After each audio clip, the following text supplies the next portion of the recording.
Good morning all of you. पिछली class में हम पढ़ रहे थे दया की देवी। दया की देवी यहाँ किसे कहा गया है? मदर टेरेसा को। ठीक है, तो मदर टेरेसा को दया की देवी, गरीबों का मसीहा, गंदी बस्तियों की मालकिन, गरीबों की वाणी, कई नामों से पुकारा गया है। तो इसमें हम मदर टेरेसा के बारे में पढ़ रहे थे कि वो एक विदेशी महिला होकर भी भारत में आकर भारत के गरीबों, दीन दुखियों की सेवा करती है। ठीक है, यहाँ वो भारत में आकर किसी स्कूल में एक प्रधानाध्यापिका के पोस्ट पे काम करती है, लेकिन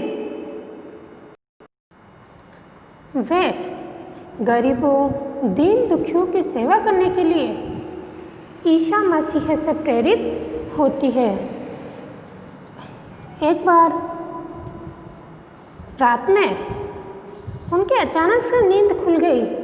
उन्हें लगा जैसे ईसा मसीह ने उनसे कहा है कि बच्चों को पढ़ाने के लिए तो बहुत से अध्यापक मिल जाएंगे, लेकिन दीन दुखियों की सेवा करने वाला शायद ही कोई हो सकता है।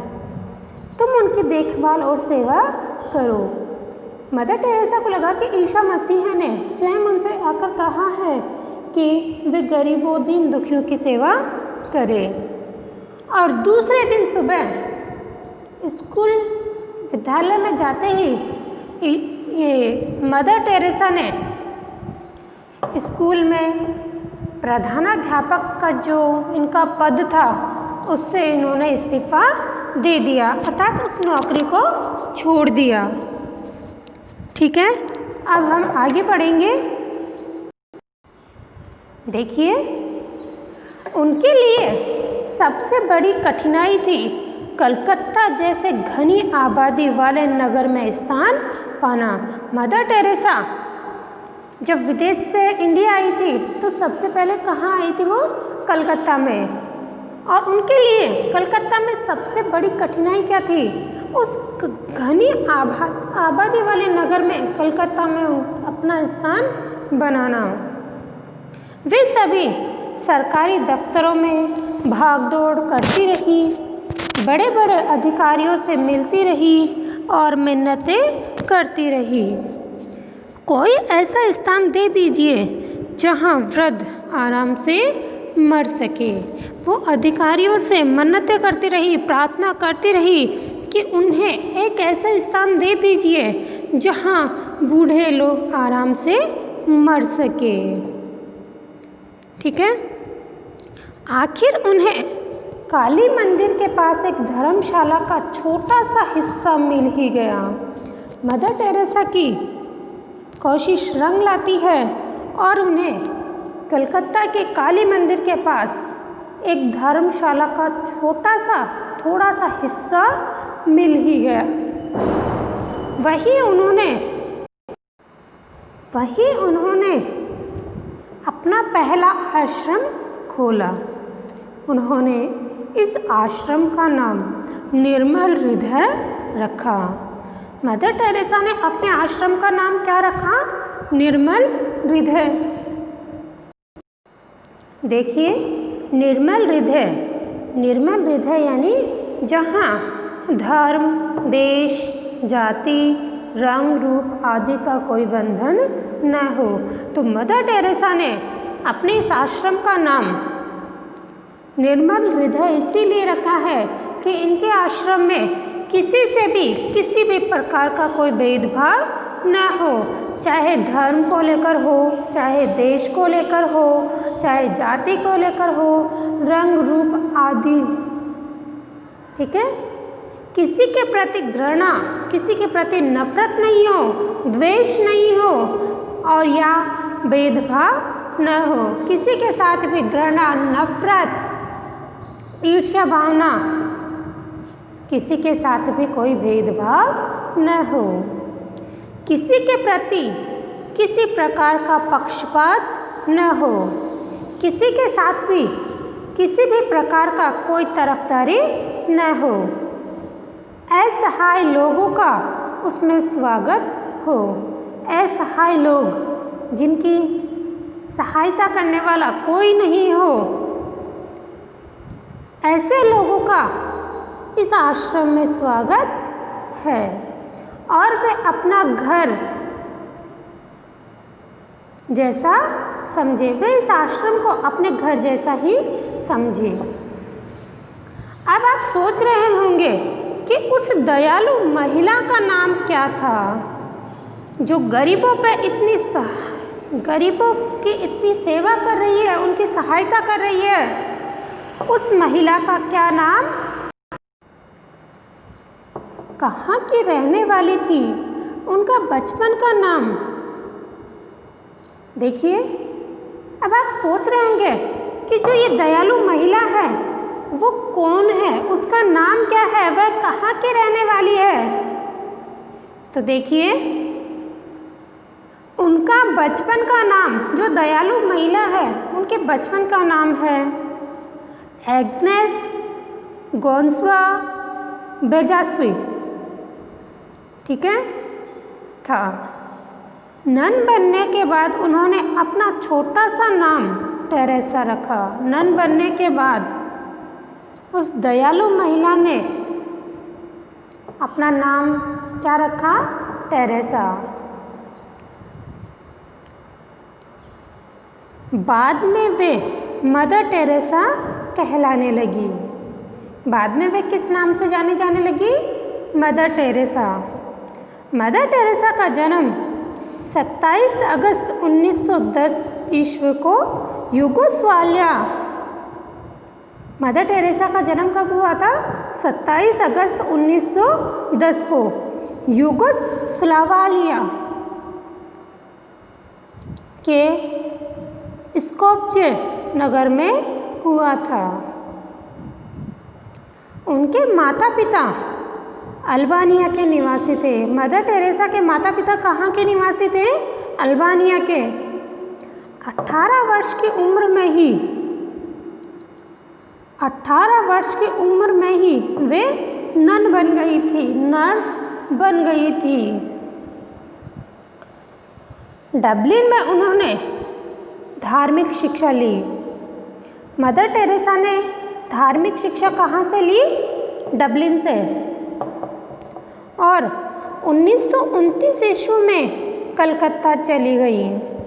वे सेंट मैरी स्कूल में भूगोल की अध्यापिका नियुक्त हुई थी, चुनी गई थी। ठीक है, इसके बाद वे उसी विद्यालय की प्रधानाध्यापिका भी बन गई। तो देखिए, मदर टेरेसा कलकत्ता में कब आई थी, 1929 में। और वे सेंट मैरी स्कूल में भूगोल की अध्यापिका नियुक्त हुई थी। वह सेंट मैरी स्कूल में भूगोल विषय की अध्यापिका चुनी गई। इसके बाद वे उसी विद्यालय की प्रधानाध्यापिका भी बन गई। आप जान ही चुके हैं कि 10 सितंबर 1946 को उन्हें दीन दुखियों की सेवा करने के लिए ईश्वर से कैसे प्रेरणा मिली। हमने पाठ के शुरू में पढ़ा था ना, देखिए, हमने पाठ के शुरू में पढ़ा था, ये मदर टेरेसा जब सेंट मैरी स्कूल में प्रधानाध्यापिका की पद पे थी तो उन्होंने एक सड़क के किनारे एक औरत को तड़पते हुए कराते हुए देखती है और वह देखती है कि उसके कपड़े भी फटे पुराने हैं, उसका शरीर फोड़े फुंसियों से भरा है। और जब वह उसे अस्पताल लेकर गई तो अस्पताल में अधिकारियों ने उसे भर्ती करने से भी मना कर दिया था।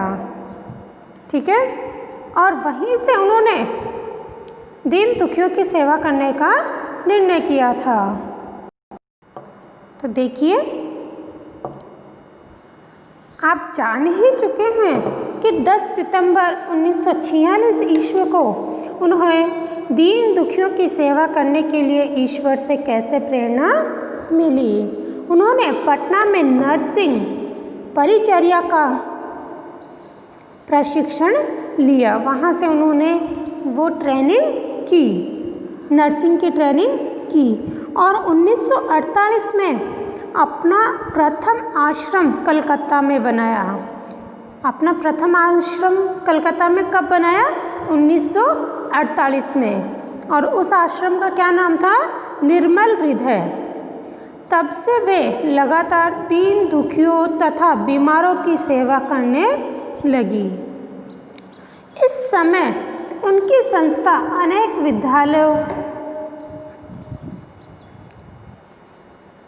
विद्यालय, अस्पताल, कुष्ठ निवारण का अर्थ होता है उपचार केंद्र, अनाथ आश्रम और वृद्धों तथा जीवन से हताश व्यक्तियों के लिए शरण स्थली का मतलब होता है घर, जिसको जहाँ शरण मिली है चला रही है। उनकी संस्था भारत के 40 नगरों में, मदर टेरेसा की जो संस्था है वो भारत के कितने नगरों में चल रही है, कितने शहरों में चल रही है? लगभग 40 शहरों में और विदेशों में भी कार्य कर रही है। इस प्रकार उनकी संस्था लाखों अनाथों को नया जीवन दे रही है। मदर टेरेसा ने अकेले यह काम शुरू किया था और इस समय हजारों लोग उनकी संस्था से जुड़कर काम कर रहे हैं। मदर टेरेसा एक दुबली पतली बूढ़ी कोलकाता की सबसे लोकप्रिय महिला थी। कोलकाता की सबसे लोकप्रिय महिला कौन थी? Mother Teresa. लोग उन्हें श्रद्धा से गंदी बस्तियों की मालकिन, दया की देवी, गरीबों की वाणी आदि कहकर पुकारते थे। मदर टेरेसा को किन किन नामों से पुकारते थे? गंदी बस्तियों की मालकिन, दया की देवी, गरीबों की वाणी आदि कहकर पुकारते थे। उनकी अद्वितीय का मतलब होता है बेजोड़ सेवा के लिए विश्व के सबसे बड़े गौरव नोबेल पुरस्कार, विश्व का सबसे बड़ा पुरस्कार कौन सा है? तो इसमें लिखेंगे नोबेल पुरस्कार। और भारत के सबसे बड़े सम्मान, और भारत का सबसे बड़ा पुरस्कार क्या है? भारत रत्न से उन्हें सम्मानित किया गया था, उन्हें पुरस्कृत किया गया था। इसके अलावा विश्व की कई संस्थाओं ने भी उन्हें सम्मानित किया था। मदर टेरेसा के लिए हिंदू, मुसलमान, ईसाई, सिख सब बराबर थे। वे किसी धर्म को अलग नहीं मानती थी, वह सभी धर्मों को समान मानती थी। उनकी संस्था में आने के लिए किसी प्रकार का प्रतिबंध नहीं है, उसमें सबका स्वागत है। उनका एकमात्र धर्म था मानव धर्म और एकमात्र लक्ष्य था मानव मात्र की सेवा करना। जो लोग उनके पास आते जीने के नए साहस और उत्साह से भर जाते।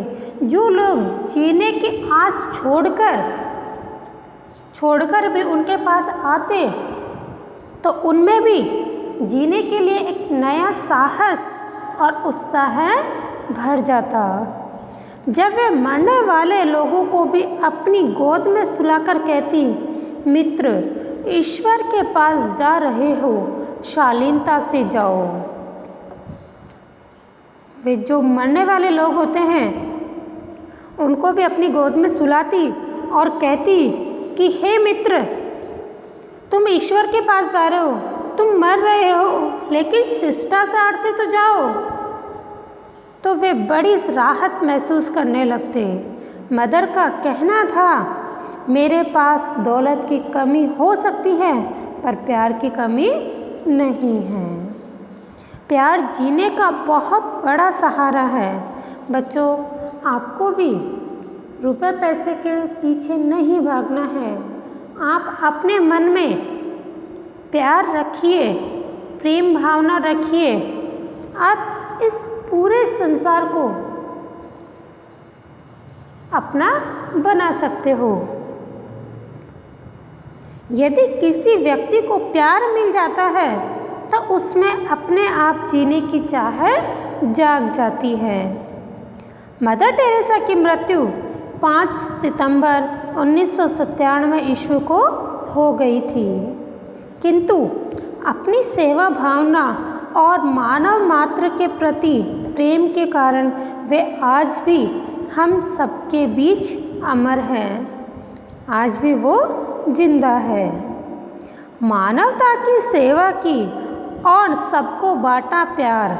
मदर तुम्हारा ऋणी रहेगा यह सारा संसार। ठीक है, यहाँ आपका पाठ पूरा होता है। आपको इस पाठ में आए शब्दार्थ अपनी कॉपी में करने हैं। धन्यवाद।